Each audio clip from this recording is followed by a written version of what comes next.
Hi, my name is Jamie Perry, Senior Vice President at Mace McBride Summit Risk Management. And today I wanted to give you a real-life example of what may happen if you choose a lower PIP limit. In this example, I've taken the liberty of using a PIP limit of $500,000. That's the limit you've chosen on your auto policy. That's the limit the auto insurance company will pay. In this scenario, we have a $500,000 PIP limit.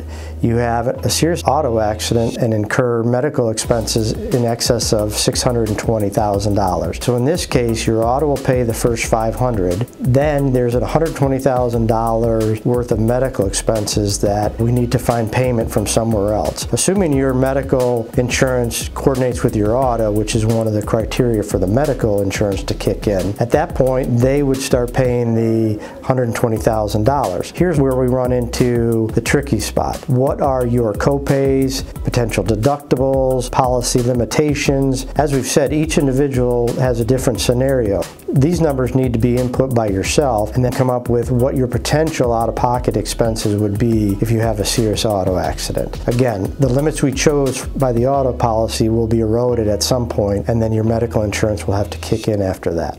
If you are a current Mace McBride and Summit Risk Management client, we appreciate your business and look forward to talking with you regarding this upcoming change on July 1st, 2020. If you're not a current client of Mace McBride, we would welcome the opportunity to discuss your auto insurance needs going forward. Thank you.